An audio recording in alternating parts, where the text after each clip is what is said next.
Good morning, friends. Hello. How are you? Glad you are here. Good morning. Hello, hello.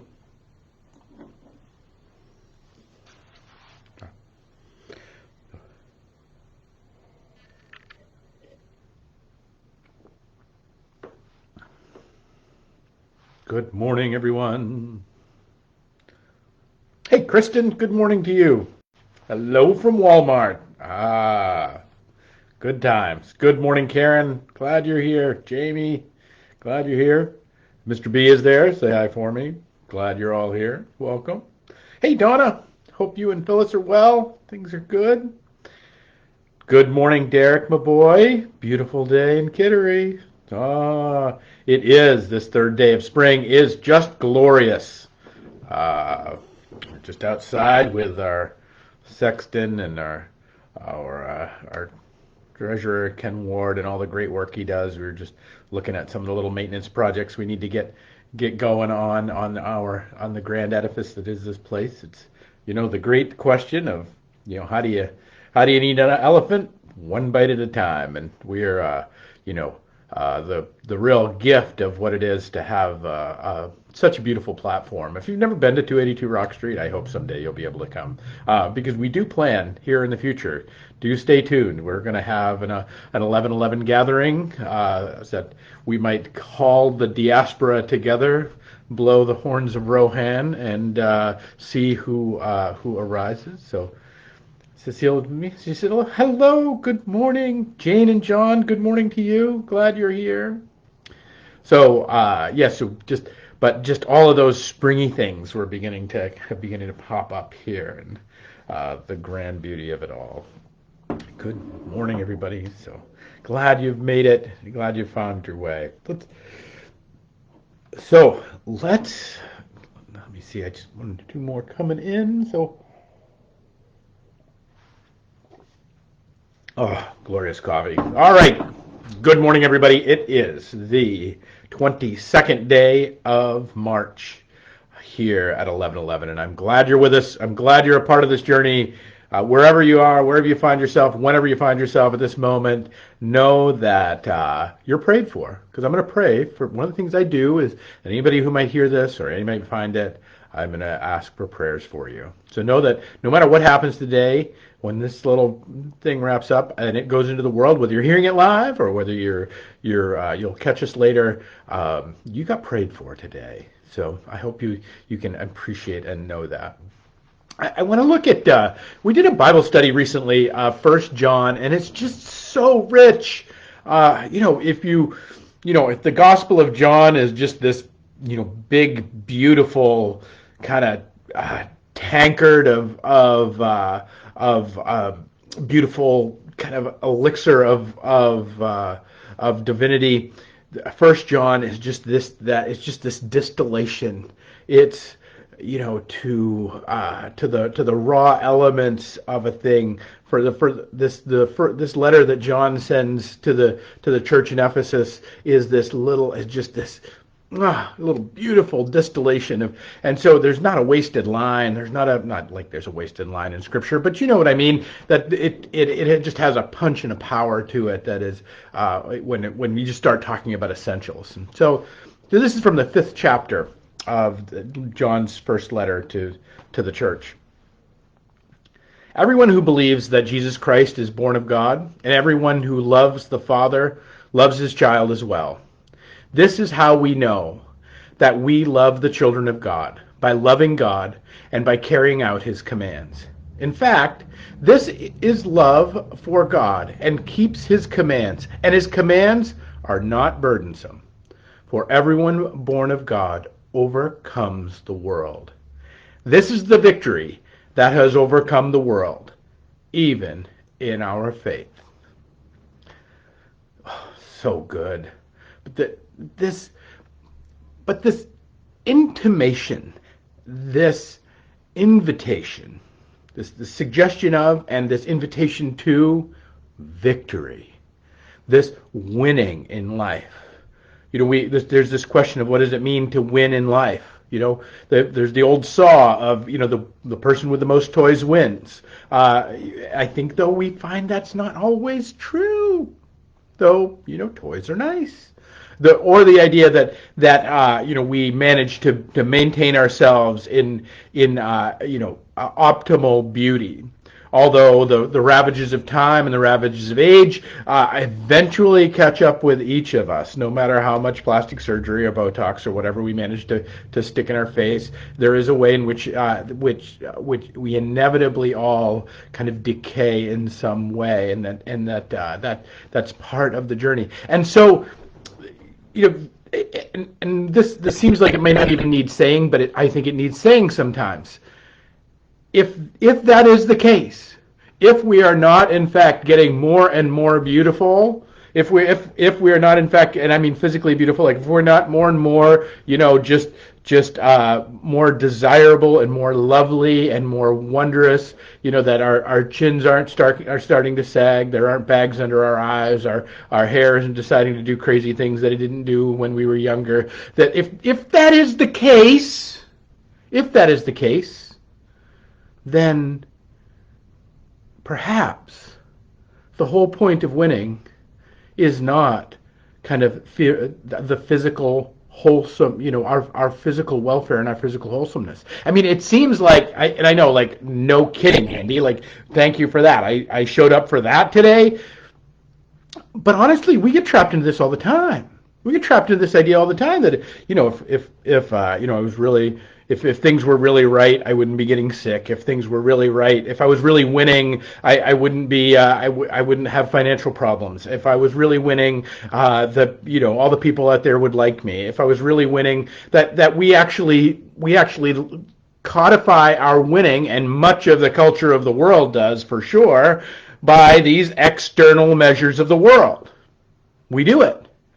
And I'm not saying it makes us bad people to do so. I'm saying it makes us people. It makes us it's a part of what it is to be in this world. But I think we have to start when we start this to question this thing. Well, what does victory really mean? When we look at 1 John and we look at what John is saying, the disciple that Jesus loved most, what does he say? He says what winning looks like is an overcoming of the world. That's victory. And which was what was shown in Christ's resurrection. And so that wins are great. But wins don't look like what we've classically been taught that we think they look like. I always love there's an old theological conversation that always seems to come up now and again about, like, and people, often like kind of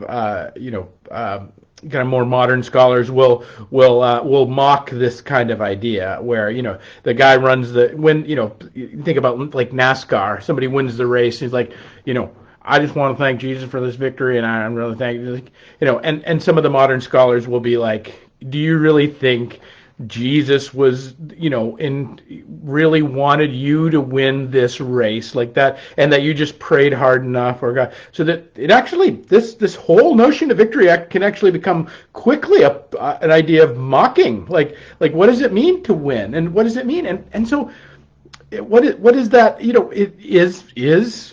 And so the question, like, is Jesus interested in who wins NASCAR? Like, is he is he a Ricky Bobby fan? Like, who knows? I mean, Ricky Bobby does play to the baby Jesus. Like, could happen.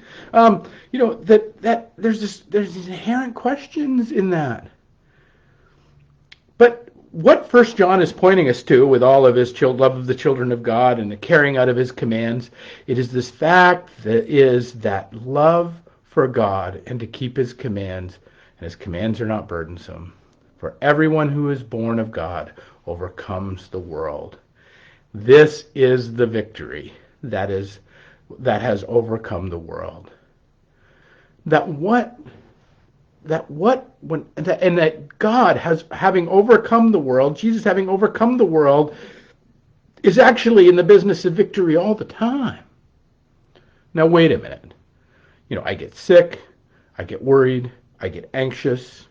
My guy who didn't win the NASCAR race. I throw my soda pop can at the television.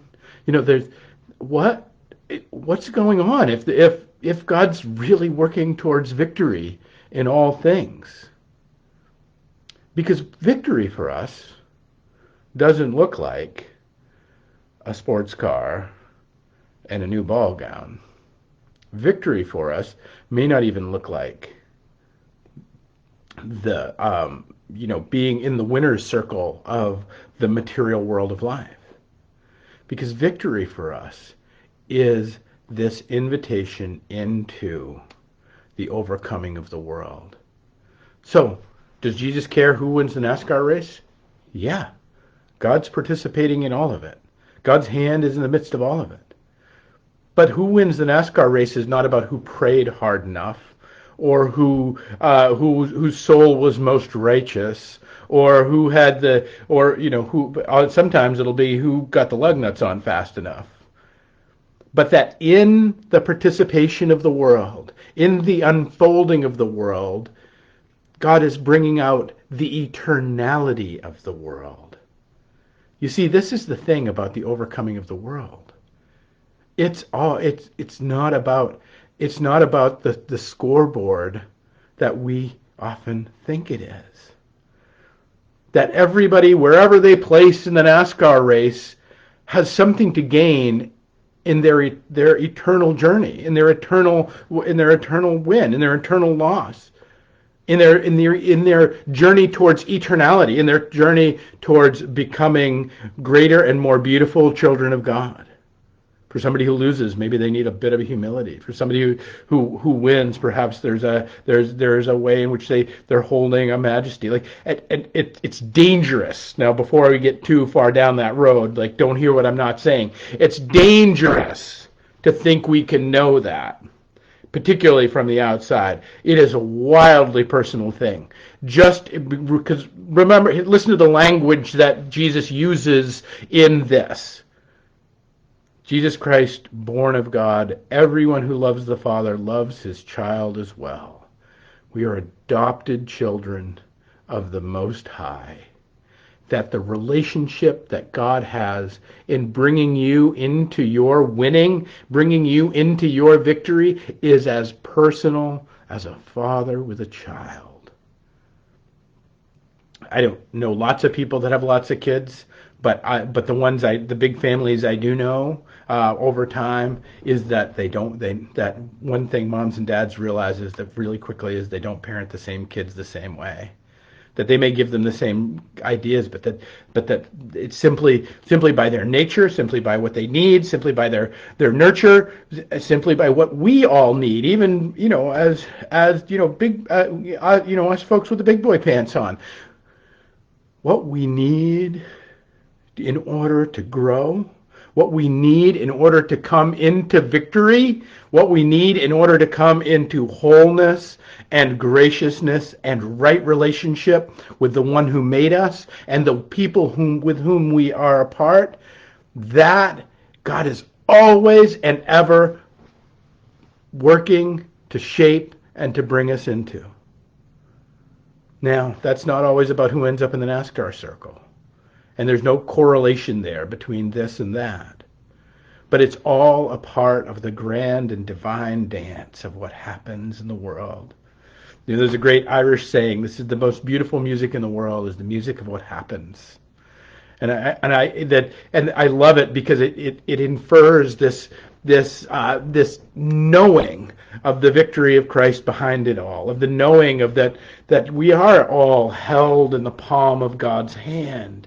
And that in that holding, that bad things may happen to us, good things may happen to us. We will fight the fight. We will work our struggle. We will be a part of the dance, and which sometimes turns into the Donnybrook, which sometimes turns into the slumber party. Of all of the things of our life, but in all of it, we are held in the victory of overcoming the world. And that's the promise that God has for each one of us. That's where we're being led as we stay into this. the great J.R.R. Tolkien, probably one of the greatest writers of victory that we talk about, that has ever been discussed. Who writes? He's the author of some of the most beautiful fantasy that's ever been written, perhaps the most beautiful fantasy that's ever been written, in the Lord of the Rings series and the Hobbit, and all of the incredible world that he is outlining, which much of it comes out of his experience, both not only as a medievalist, as a professor, but also comes out of his experience as a lieutenant in World War I. That he knows what victory and he knows what loss looks like on an incredibly personal and graphic and brutal scale. But he says this, and I think he encapsulates this when he's asked about, like, what is the war, the Second World War, and when he asks about the unfolding of the conflicts that are around him, and he says this, again, this guy who so beautifully mapped out the struggle of good and evil, the nature of temptation, the nature of power, in this way in which we can encounter it. That I think gives us kind of a full frontal ability to see it, like, because it's so difficult sometimes to see things in ourselves. But when we're offered this mirror of the Lord of the Rings series and his fantasy work, these things and these people and these creatures, they come alive because they are alive in us. And if you're not a fan, that's okay. It doesn't matter. But his answer to this was before him, is he says this: I am a Christian, so that I do not expect history, in quotes, to be anything but long defeat. Though it contains, and in a legend may contain more clearly and more movingly, some samples or glimpses of final victory. Friends, the material journey of our life is going to be a long, slow, long defeat. I hate to tell you that, but it is. The cars are going to rust. Our bodies are going to break down. Our jobs are eventually going to end. Our incapacity to do them will eventually end. All of this will head towards dust and towards that. And that we understand that, because it has never been the point. And not to say we should deny all that, but it's to say this is the place that it's happening. This is only the arena. This is the race car on the track, but it's not the wider world in which we are a part. The wider world in which we are part are the eternal world in which Christ as Father loves every one of us as child and is bringing us along into victory, whatever it looks like and whatever we might need in that day. And that along the way, though, like all great pilgrimages and all great journeys, there are a few points when you're on the trail and you may have been in the woods or you may have been in the swamp, and finally you come to a clearing and you can see the progress you've made up the mountain. You can see the beauty and the sunlight, and though eventually that you'll cross that meadow and go back into the woods. But for a brief moment, you walk in the open spaces and you know that the progress up the mountain is real and beautiful and powerful, and that the trail in which you trod has been blazed for you by the saints of old. That those moments exist. And so I want to encourage you today by just reminding you you're winning. Reminding you that if you're hearing my voice, no matter what's going on in your life, if your body's breaking, if your house is breaking, if your relationships are breaking, if your things are breaking down, that's a part of the trail.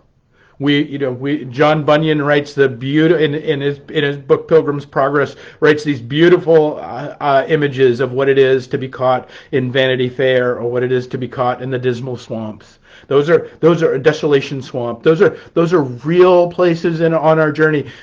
But that's not what the journey is about. Nor is it about that. It is about the winning that God has for each one of us in our life.